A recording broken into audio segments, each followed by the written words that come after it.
The lobby of the Hargrove Federal Building in downtown Memphis had the kind of hush that only money and marble could buy.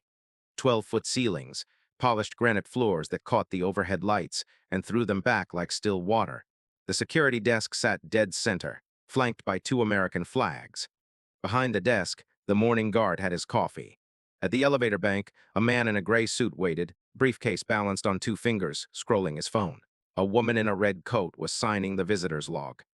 The building hummed at that specific frequency of early morning, the one that exists only in the 20 minutes between the night shift ending and the full day beginning. It was 7:14 a.m. Marcus Webb was running 6 minutes late.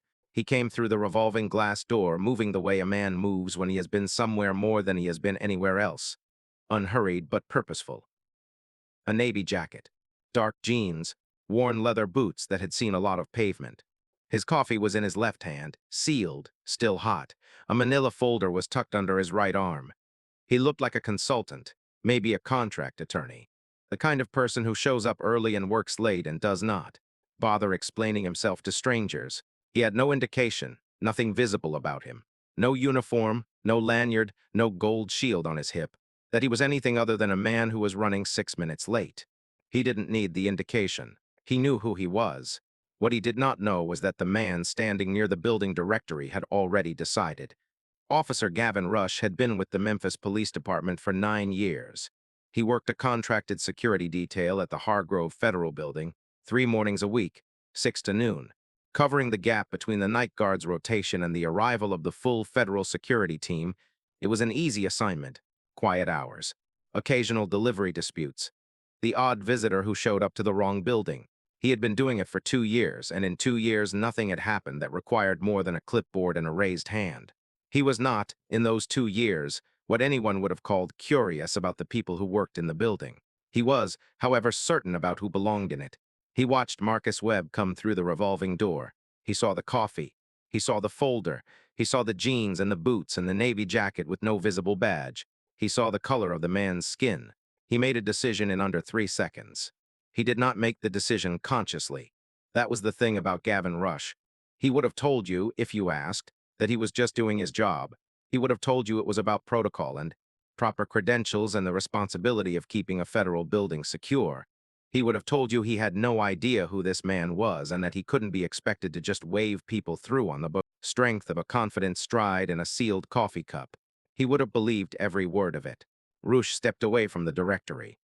He moved to cut off the path to the elevator bank, placing himself between Marcus and the far wall. His hand came up flat palm, the kind of signal you give to traffic, the kind you do not give to a person unless you have already decided they are not quite a person in the way that you are. Hey, hold on. Marcus stopped. He looked at the officer.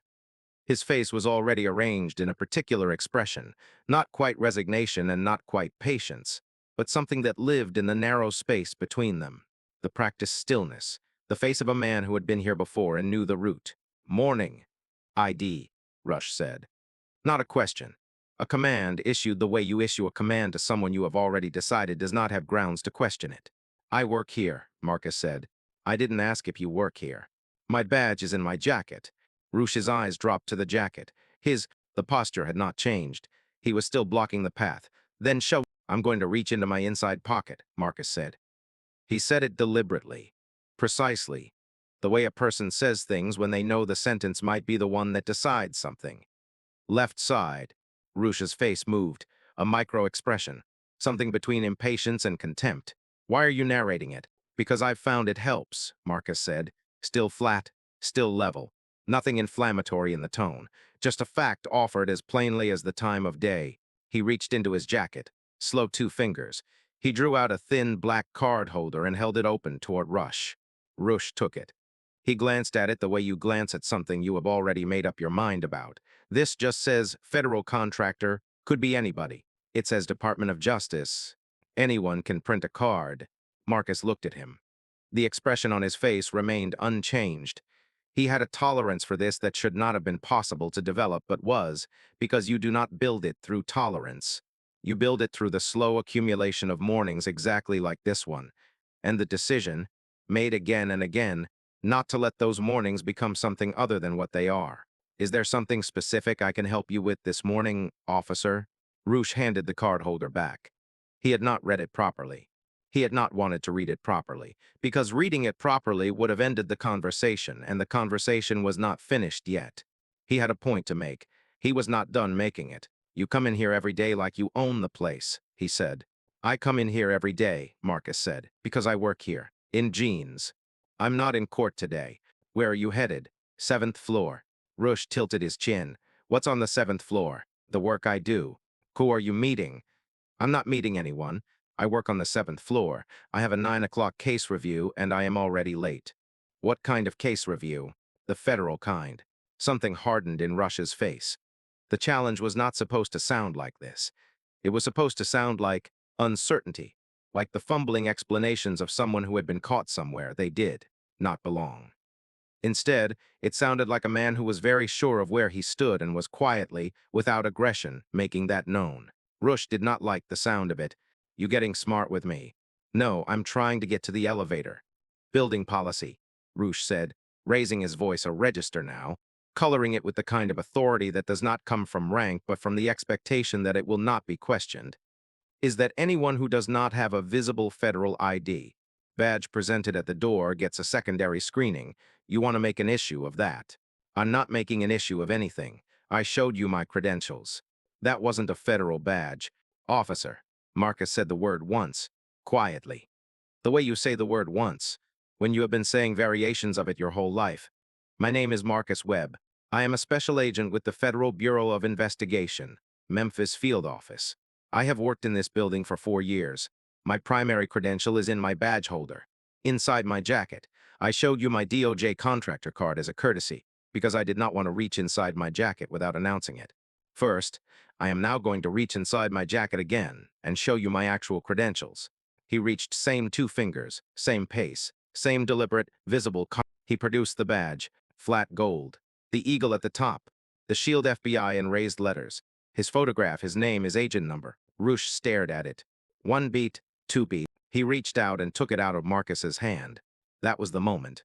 Not a slur, not a weapon, not even a raised voice, just a hand reaching out and taking something that did not belong to it, casually, as though the person holding it was not a federal agent with 12 years of service and a clean record and a 9 o'clock meeting, but just a problem to be managed.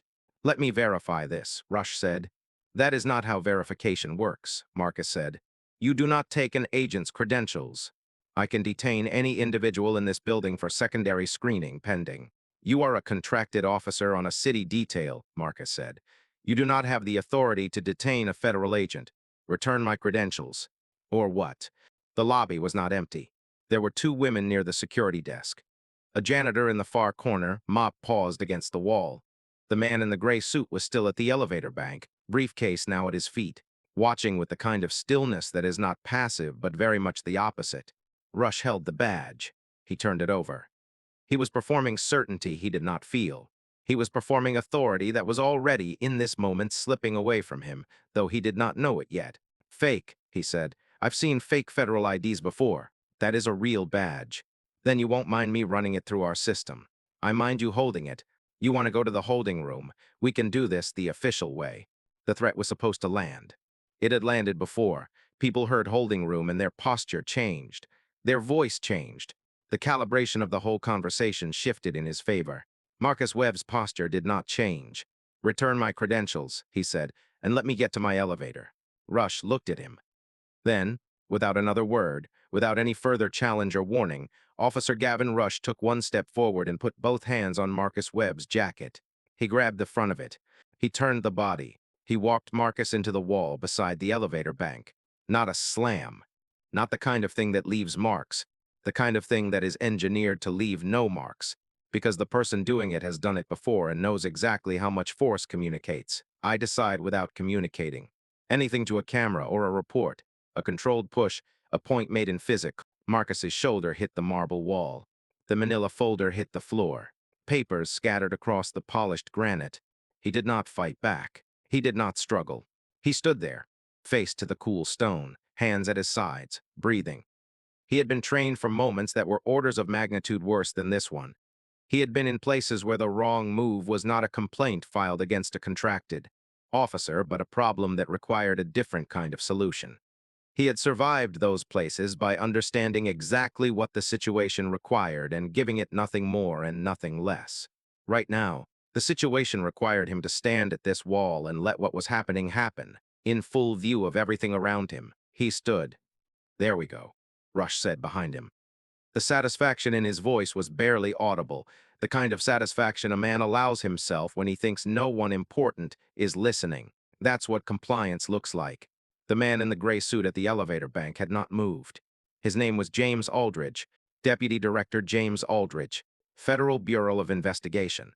He had been in the building since 6:45.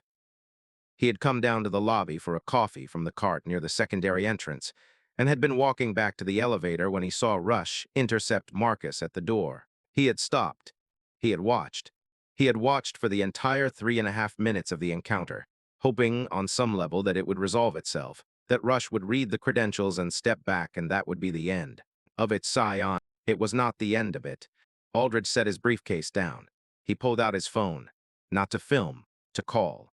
He walked toward the security desk along the near wall, moving fast and quiet, pulling up a number as he went.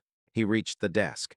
He picked up the landline with one hand, the receiver for the federal security line, the one that did not go through the building's contracted company, but directly to the FBI's Building Operations Center, 3 floors up.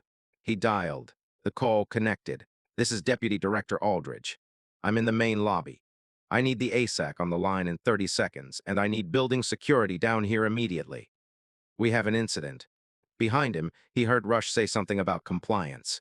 He heard Marcus saying nothing at all. Aldridge walked back toward the elevator bank. The phone was still in his hand. His face carried the expression of a man who is controlled because he has made a choice to be controlled, not because he feels controlled. The anger was there. It was substantial. He had been in this building for 4 years watching Marcus Webb work. He had read Marcus's case files. He had recommended Marcus for promotion twice. He had shaken Marcus's hand at the ceremony where Marcus received a commendation from the director. He walked to within 10 feet of Rush. "Officer," he said. Rush turned. He saw a man in a gray suit, middle-aged, silver at the temples. The suit was tailored. The shoes were good. His eyes registered the man's clothes before they registered anything else, before they registered the phone in the man's hand, and the set of the man's jaw, and the particular quality of stillness in the man's posture that was not the stillness of a civilian. "Sir, this individual was failing to step back from Agent Webb." Rush did not move immediately. "Sir, I was conducting a routine secondary." "I watched your routine," Aldridge said. "From here the entire thing." He took one step forward. Rush stepped back. Marcus turned from the wall. He was not flushed. His breathing was regular. He bent and picked up the manila folder. He gathered the scattered papers. He straightened them, corner to corner, the way he straightened everything. He put them back in order and tucked the folder back under his arm. 2 building security officers came through the rear door. Rush's face had moved through 3 colors in 30 seconds. Agent Webb Aldridge looked at him. "Are you injured?" "No, sir." "Do you want to proceed with a formal complaint?" Marcus looked at Rush. The look was not vengeful. It was not hot. It was the look you give a situation when you are sizing it up accurately, with no distortion in either direction. "Yes," he said, "I do." Aldridge nodded. He turned to the building security officers. "Take Officer Rush to Secondary Office B. He does not leave the building. I want his detail supervisor here within the hour." The senior security officer, a woman with sergeant's stripes on her sleeve, looked at Rush. "Officer, come with me." Rush opened his mouth. He looked around. The 2 women near the front desk. The janitor in the corner, mop still. The deputy director. The security officers. The camera above the elevator bank that had been running the entire time. Nobody in this lobby was on his side. He had not understood this until exactly this second. He had spent 9 minutes being absolutely certain of his authority and had not looked up long enough to see that the ground under his feet had been shifting the entire time. He followed the security officer. He did not look back. Marcus watched him go. Then he looked at Aldridge. "Thank you, sir." Aldridge looked at him for a moment. "I should have intervened sooner." He paused. "I wanted to see what you would do." "A beat. You want the honest assessment?" Aldridge said. "In 18 years, I have never watched someone handle that with more discipline than you just did." Marcus picked up his coffee from the floor, still sealed. "I've had practice," he said. They walked to the elevator together. The lobby went back to its ordinary morning quiet. The marble floor reflected. The lights. The flags stood at their angles. The woman in the red coat finished signing the visitor's log. The elevator doors opened. They stepped inside. The doors closed. What Gavin Rush did not know, as he sat down in the secondary office, was the size of the room he had just walked into. He did not know that Marcus Webb had been lead agent on 3 federal racketeering cases in the previous 2 years. He did not know that Marcus had testified before a Senate subcommittee 18 months ago and been cited by the committee chair for the precision of his preparation.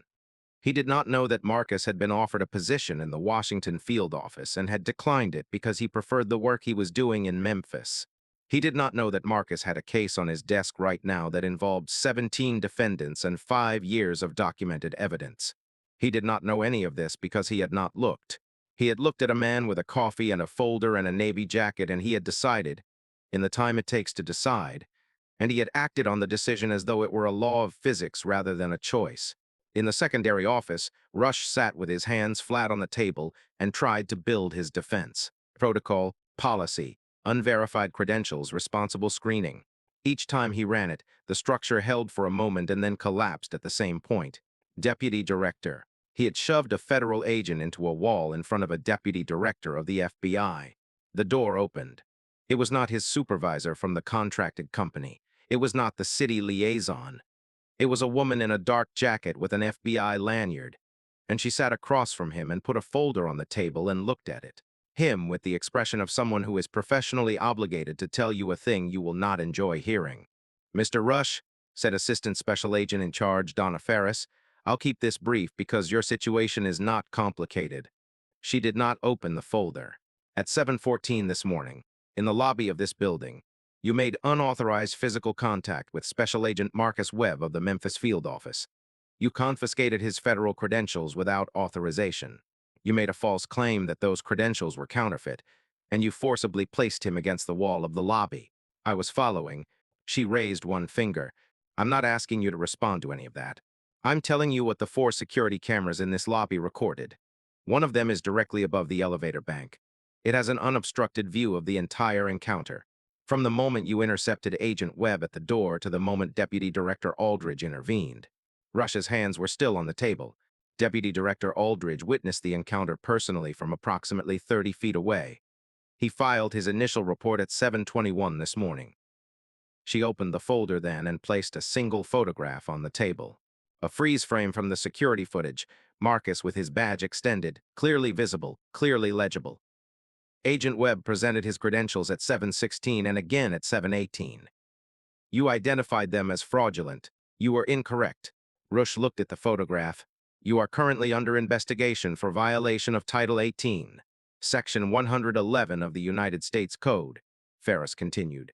Assault and interference with a federal officer in the performance of his official duties. Maximum penalty of 8 years. Rush's jaw tightened. I didn't know he was an agent. He told you he was an agent. He didn't show proper. He showed you his credentials twice. She pointed to the photograph. This is the second time, after you'd already taken the first set from his hand. Silence.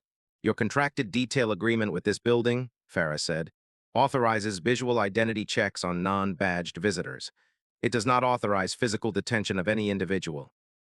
It does not authorize confiscation of government credentials, and it explicitly does not authorize physical contact, except in response to an immediate and documented threat. She folded her hands. Did Agent Webb represent a threat to you, Mr. Rush? A long pause. No, Rush said.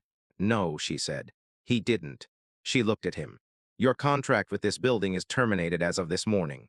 Your employer has been notified. The Memphis Police Department has been notified that a member of their department is under federal investigation.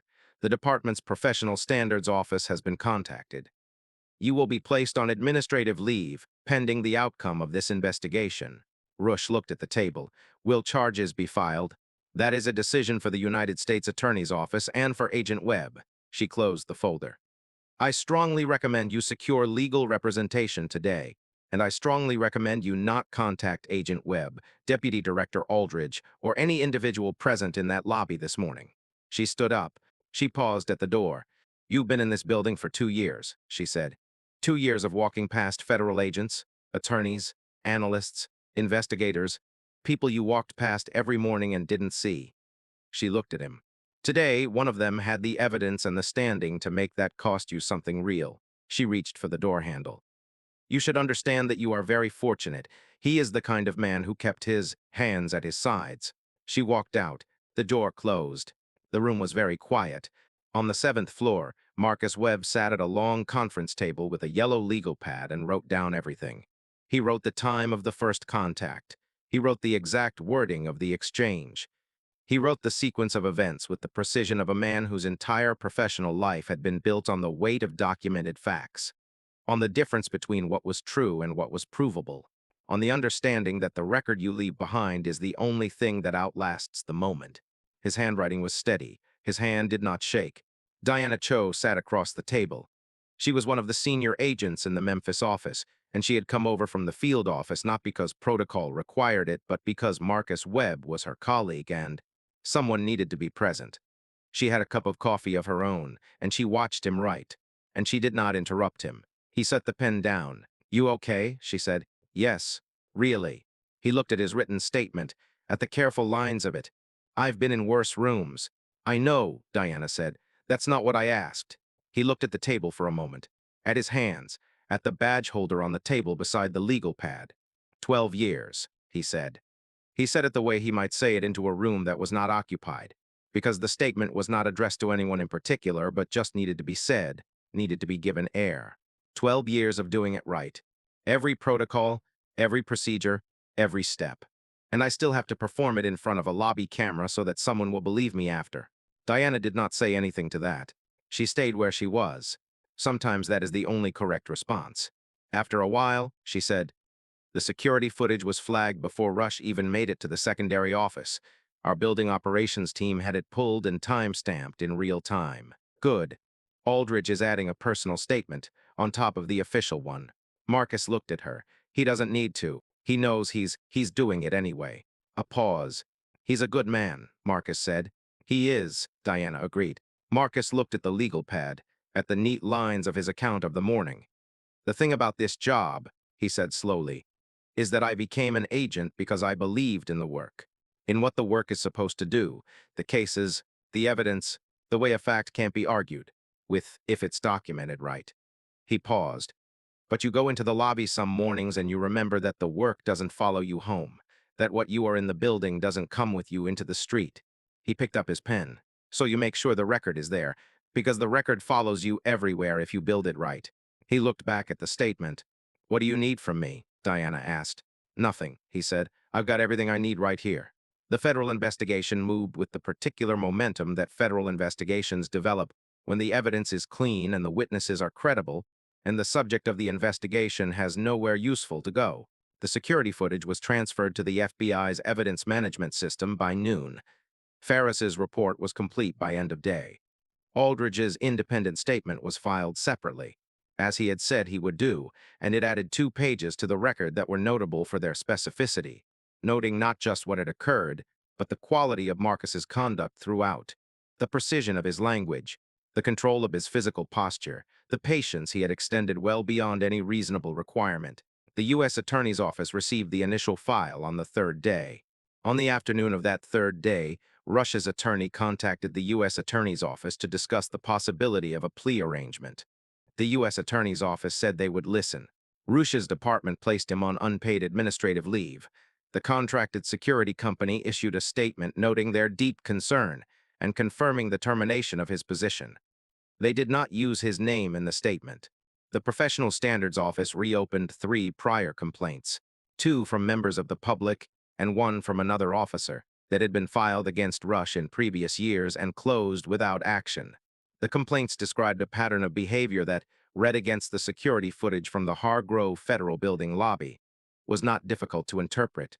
On the morning of the 4th day, Marcus Webb's phone rang. "Webb." "Marcus," said Aldridge. "Sir, you have a few minutes." "Yes, sir. I want to give you this directly." Rush's attorney submitted a formal plea offer this morning. Guilty to 1 federal count, assault and interference. In exchange, the U.S. attorney would recommend probation, 2 years supervised, 500 hours community service, restitution, and a permanent prohibition on law enforcement employment in the state of Tennessee. He paused. His pension would be reduced by 30% per the city agreement. His security clearance would be fully revoked. Marcus said nothing for a moment. He was at his desk. Through the window, Memphis stretched away from him, the river just visible in the distance. He keeps 60% of the pension, Marcus said. Yes, Marcus thought about that. Is the law enforcement prohibition enforceable across jurisdictions? The Tennessee ban is state level. The federal conviction record travels everywhere. Any law enforcement hiring board doing a background check will see it. And the federal conviction, permanent, on record. Marcus looked at the river. It was brown and wide and patient in the way that rivers are patient, moving without appearing to move. Does the plea require anything from me? Your statement stands as submitted. You don't have to appear or testify.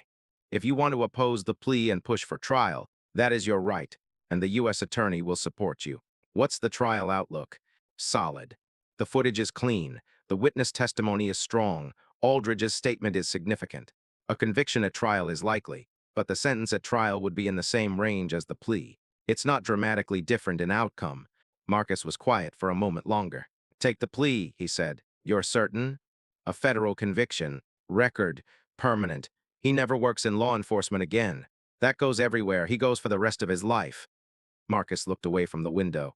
That's the record I want. I don't need the sentence to be longer. A pause. I'll communicate that to the U.S. Attorney, Aldridge said. Sir, Marcus stopped him. Thank you for what you did in the lobby. I stood there for 3 minutes before I moved, Aldridge said. That's not something I'm proud of. You moved. A beat. You're a good agent, Marcus. You have been since the first day. I'm sorry this was the situation where it had to be demonstrated. He paused. I'll let you know when the plea is formally entered. The line went quiet. Marcus set the phone down. He looked at his desk. He had a case file open. He had a deposition on Friday. He had a stack of evidence summaries that needed his review before the end of the week. He had work that was waiting the way work always waited, without judgment, without ceremony, patient as the river outside the window. He pulled the top file toward him. He opened it. He read the first paragraph. 45 minutes later, when Diana knocked on his doorframe and set a fresh coffee on the corner of his desk without a word, he looked up, registered her, and looked back at the file. She was already down the hall. He reached for the coffee. He turned the page. The secondary office was a room designed to be uncomfortable, not aggressively so, not the kind of discomfort that could be called deliberate, that could be documented in a complaint. Just a room with fluorescent lighting that hummed at slightly the wrong frequency. A metal table with 2 chairs. A clock on the wall with a second hand that had developed the habit of stuttering at the 42-second mark. The kind of room that had been used for exactly this purpose so many times that the discomfort had settled into the walls like smoke. Roosh sat in it for 41 minutes before Ferris arrived. He had been in small rooms before. Interrogation rooms as a witness, as a complainant. Twice as a subject of a professional standards review that had gone nowhere. He understood the technique. You let a person sit. You let the room do the work. You let the silence fold in on itself until the person inside it starts to fill it with explanations, with justifications, with the sound of a story trying to hold its own weight. He tried. He ran the story from the beginning, and it held for a while, and then it reached the same point and buckled. He had shoved a federal agent into a wall, in front of the deputy director of the FBI. On camera, he tried to construct the version of events in which this was defensible. He lined up the pieces, unverified credentials, non-compliant behavior, responsible security protocol, the need to act decisively in ambiguous situations, the latitude given to officers on the ground. The pieces lined up, but the structure wouldn't stand. Because he had seen the badge. He had held it. He had looked at it. The gold, the eagle, the letters. He had looked at it and called it fake. And the reason he had called it fake had nothing to do with the badge and everything to do with the man holding it. He knew this. He had known it in the lobby. In the moment between looking at the badge and saying the word. In the gap between knowing and speaking where a different choice was available and he had not taken it. He sat with that in the fluorescent room for 41 minutes. Then the door opened. What Ferris told him about the cameras, about the footage, about the 4 angles and the clear shot above the elevator bank, settled into him the way cold water settles into a space. Not with force, just completely, filling every available gap until there was no room left for anything else. He could not argue with a camera. He could not argue with a deputy director. He could not argue with the gold badge he had held in his own hand and looked. and for 2 full seconds before deciding it was fake. He sat with his hands flat on the table after Ferris left. He sat very still. He was not a man who cried easily, had not cried since his father's funeral 12 years ago, but there was something happening in the back of his throat that was adjacent to that. He thought about the commute to this building that morning. He thought about the cup of bad coffee from the cart near the secondary entrance. He thought about standing near the directory with his arms crossed, watching the lobby, feeling the particular comfort of knowing this space and knowing his place in it and knowing what it was supposed to look like and what it was supposed to feel like when something didn't fit. He thought about Marcus Webb coming through the revolving door. He thought about the decision he had made in under 3 seconds. He thought about the wall. Outside in the lobby, the marble floor reflected the lights the same as it always had. The flags stood at their angles. The morning moved forward without him, the way mornings did.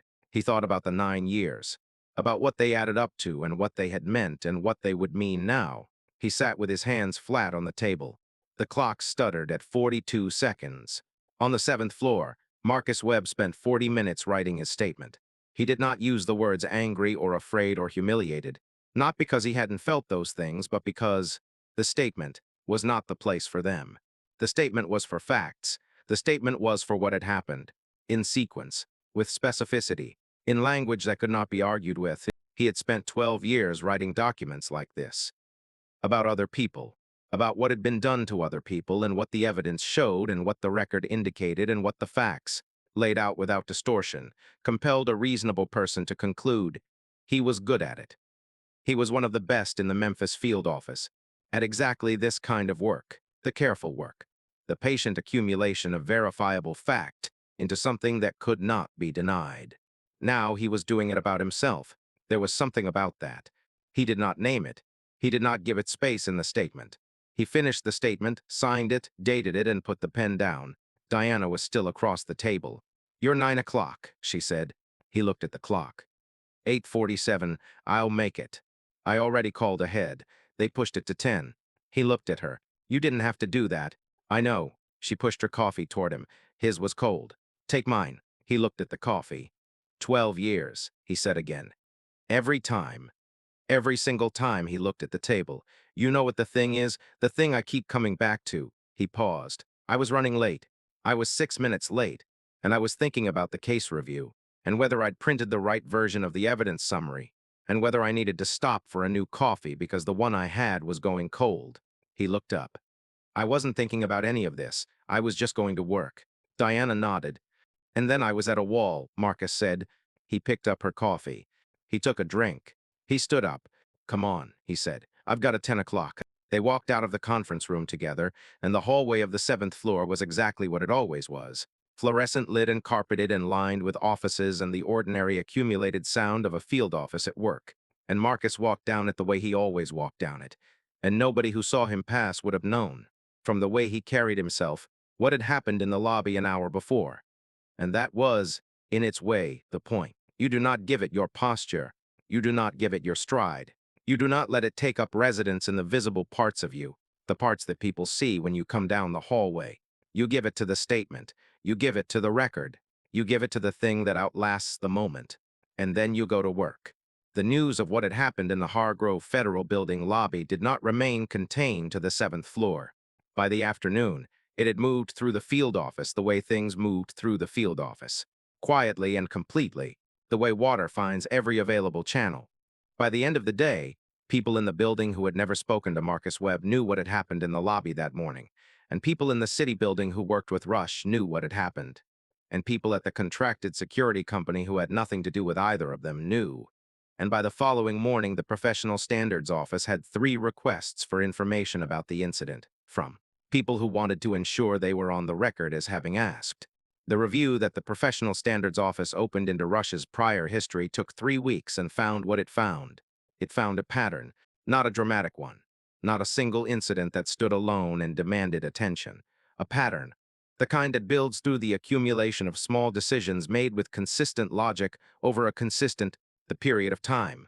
The logic of deciding who belongs and who doesn't, who requires explanation and who doesn't, who gets the benefit of a question before a command is issued. The 3 prior complaints that had been filed and closed without action were reopened. The complainants were contacted. Two of them responded. Their accounts were added to the file. The file grew. By the time Rush's attorney reached out to the U.S. Attorney's Office on the third day, the file was substantial, not lurid, not full of dramatic infractions, just substantial, a documented pattern, a consistent record, the kind of evidence that does not announce itself but simply accumulates until it cannot be ignored. The U.S. Attorney's Office was, as it turned out, not in the mood to be lenient. They listened to the plea offer. They came back with their conditions. The conditions included the permanent law enforcement, prohibition. Rush's attorney communicated the terms. Rush thought about them for a day. He accepted. What came out in the formal discovery process, in the weeks between the plea offer and the sentencing, was not the story of a single bad morning. The Professional Standards Review had located 4 instances over Rush's 9-year career in which similar complaints had been filed, reviewed, and closed. In each case, the complainant had been a black man in an affluent or professional context, a situation where Rush's calculus about who belonged had come into conflict with where the person actually was. In 3 of the 4 cases, the complaint had been filed by individuals without the resources or connections to press the matter further. In one case, the complainant had retained an attorney, and the complaint had been settled quietly before reaching the formal review stage. The settlements were not public. The complaints were not public. The pattern had never been assembled in one document, in one place where someone could look at it and see what it was. It was assembled now. The United States Attorney's Office added the pattern documentation to the sentencing memorandum, not as a basis for additional charges, as context, as the record of what the record showed. Ferris called Marcus the morning the memorandum was filed. "I wanted you to see this," she said, "before the sentencing. I wanted you to know that it wasn't just that morning." Marcus read the document. He read the 4 prior complaint summaries. He read the 3 names of the men who had filed complaints that had gone nowhere. He sat with that for a moment. "Are they being contacted?" he asked. "The ones we found?" "Yes." A pause. "I don't know if it helps anything for them at this point, but they're being told the complaint is part of the record now, that it mattered." "Good," Marcus said. He put the document down. He looked at his desk, at the case files, at the coffee that was getting cold, at the view through the window, the river in the distance, the ordinary gray of a Wednesday morning in Memphis. "Thank you for telling me," he said. "I thought you should know you weren't the first," Ferris said, "and that you being the one who held still and documented it is the reason the others are in the record now." He was quiet for a moment. "That matters," he said. It was the most he said about it. He put the phone down. He picked up the next file. 3 weeks after the morning in the lobby, Gavin Rush stood in federal court and entered a guilty plea to 1 count of assault and interference with a federal officer in the performance of his duties under Title 18, Section 111 of the United States Code. He was sentenced to 2 years of supervised probation, 500 hours of community service, restitution, permanent prohibition from law enforcement employment in the state of Tennessee. His pension was reduced by 30%. His security clearance, never extensive, was revoked entirely. Judge Patricia Monroe delivered the sentence. She was not theatrical about it. She did not make it a speech. She stated the sentence and then she said the following: "The victim in this matter did everything correctly. He identified himself. He complied. He kept his hands visible throughout the encounter. He was professional throughout a situation that no professional should ever have to navigate." The court sentence reflects the gravity of what occurred in that lobby. Not because an FBI agent was the victim, but because a person was. She paused. The law does not require anyone to prove their worth before being treated with basic dignity. That is not a standard this court will accept, regardless of who is wearing a badge. The gavel came down. Rush said nothing. His attorney said his client accepted responsibility for his actions and was prepared to fulfill the conditions of the sentence. On the 7th floor of the Hargrove Federal Building, Marcus Webb was reviewing discovery documents when a notification came through on his colleague's phone and was held up where he could see it. He read the notification. He nodded once. He turned back to his documents. After the case review ended, he walked to the window at the end of the corridor, the one with the view east toward the river. He stood there for approximately a minute. He looked at the river. He looked at the gray of the morning sky above it. Then he walked back to his office. He sat down. He opened the next file. There is no ceremony at the end of a thing like this, no handshake from the institution to acknowledge the cost, no morning that is visibly different from the morning before it. You file the report. You give the statement. You sit in the conference room while someone else records your account of what was done to you. You go back to your desk. You do the next thing and the next thing after that. But the record exists. It cannot be amended. It cannot be closed without action. It cannot be set aside by a union or an internal process or the collective decision to look the other way. It is there. It is permanent. It is as precise and unargumentable as any fact Marcus Webb had ever put into a file, which was the point. Gavin Rush had looked at Marcus Webb and decided. He had decided before a word was spoken. He had decided in the time it takes to decide, before any credential was shown or any identification offered or any explanation given. He had decided and he had acted, and the action had been captured from 4 angles on cameras that had been running since before either of them entered the building. He thought he saw someone who did not belong. He saw a navy jacket and worn boots and a man running 6 minutes late. He did not see 12 years. He did not see case files. He did not see a commendation from the director. He did not see the Senate subcommittee testimony or the 3 racketeering convictions or the evidence summaries reviewed on a quiet Thursday morning while the coffee went cold on the corner of the desk. He did not look. He decided, and what he decided cost him everything. Marcus Webb went home that evening the way he went home every evening. He made dinner. He watched the news for 20 minutes. He picked up the book on the nightstand, the one he had been meaning to finish for 2 weeks. He was asleep before 10. In the morning, he came back. He walked through the revolving door. He crossed the marble lobby. He nodded to the morning guard. He got in the elevator. He went to work. That is who Marcus Webb is. Not the man who was shoved against a wall in a federal building lobby. Not the man whose badge was taken out of his hand. Not the man who stood there and absorbed the morning and kept his hands at his sides and built the record that would outlast the moment. He is the man who walked back in. He walked back in the next morning, and the morning after that. Because what you have earned does not require anyone's permission to remain yours. Because the work you have done does not disappear when someone fails to see it. Because 12 years of doing it right is 12 years of doing it right, regardless of the morning it takes to prove. He walked back in. That is the whole story. That is enough. If this story left something in your chest that needed somewhere to go, let it go here. The people who serve this country, in every building, in every field, in every office and courthouse and precinct, do not stop being who they are when someone looks at them and decides otherwise. Their credentials do not expire when someone declines to read them. Their work does not become invisible when someone declines to see it. Marcus Webb did everything right. He always does. If this story moved you, share it. Not for an algorithm, not to be part of something viral. Share it because someone in your life has walked through a lobby like that one, has done everything correctly, and deserved to have someone watching. Hit that like button if Marcus Webb's composure reminded you what earned authority actually looks like. Subscribe if you want more stories about the people who hold the line without raising their voice. Ring the bell so you don't miss the next one. And if you know someone who needs to hear this story today, don't wait. Send it now.